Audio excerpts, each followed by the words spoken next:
بسم اللہ الرحمن الرحیم۔ السلام علیکم۔ یہ غازی یہ تیرے پراسرار بندے جنہیں تو نے بخشا ہے ذوق خدائی، دنیم ان کی ٹوکر سے صحرا و دریا، سمٹ کر پہاڑ ان کی ہیبت سے رائی۔ جہاں پر مسلمان غازیوں کی بات آتی ہے وہاں پر ان کا اللہ کے ساتھ وہ روحانی تعلق کا ذکر ضرور آتا ہے۔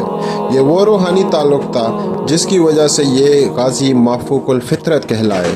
ہندوستان میں حضرت بختیار کاکی رحمۃ اللہ علیہ نے وصیت کی کہ میرا جنازہ وہ شخص پڑھائے جس نے زندگی میں عصر کی نماز قضا نہ کی ہو، اور پھر جب 2 سے 3 گھنٹے ہوئے اور ہجوم سے اس معیار کا کوئی بندہ نہیں نکلا تو سلطان وقت شمس الدین التمش روتے ہوئے آگے آئے اور حضرت بختیار کاکی رحمۃ اللہ علیہ سے مخاطب ہوئے اور فرمایا کہ حضرت آج آپ نے میرے اس راز سے پردہ اٹھا دیا۔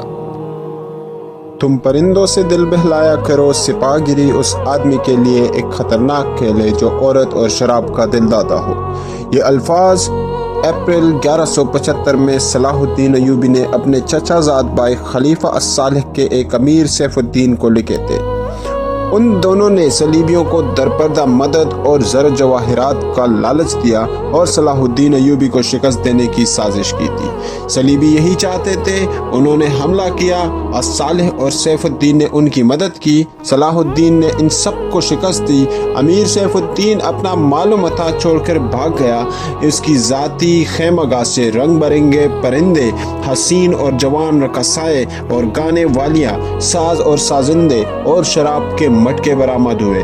صلاح الدین ایوبی نے پرندوں کو، ناچنے گانے والیوں کو اور ان کے سازندوں کو رہا کر دیا اور امیر سیف الدین کو اس مضمون کا خط لکھا: تم دونوں نے کفار کی پشت پناہی کر کے ان کے ہاتھوں میرا نام و نشان مٹانے کی ناپاک کوشش کی، مگر یہ نہ سوچا کہ تمہاری یہ سازش عالم اسلام کا بھی نام و نشان مٹا سکتی ہے۔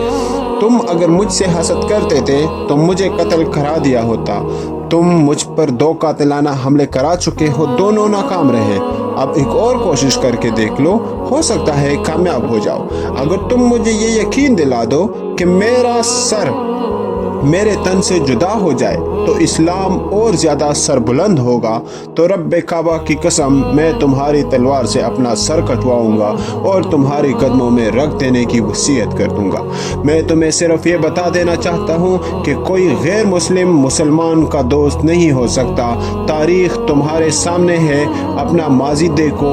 شاہ فرینک اور ریمانڈ جیسے اسلام دشمن صلیبی تمہارے دوست صرف اس لیے بنے کہ تم نے انہیں مسلمانوں کے خلاف میدان میں اترنے کی شہ اور مدد دی تھی۔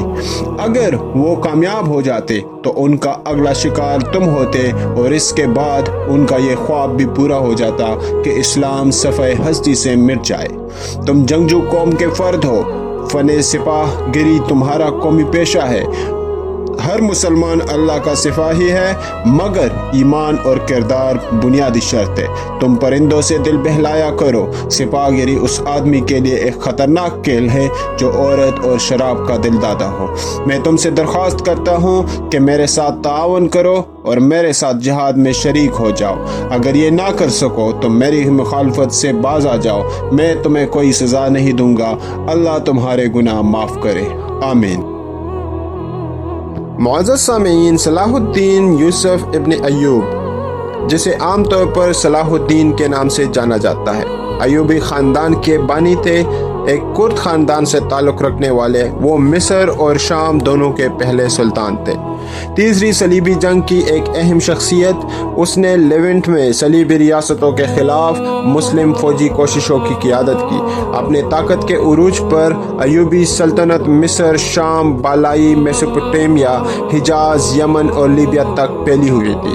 اپنے چچا شیرکوہ کے ساتھ، جو کہ زنگی خاندان کا ایک جنرل تھا، صلاح الدین کو 1164 میں زنگی حکمران نور الدین زنگی کے حکم پر مصر بھیجا گیا۔ ان کا اصل مقصد شاور کو نو عمر فاطمی خلیفہ العدید کے وزیر کے طور پر بحال کرنے میں مدد کرنا تھا۔ اس کے بعد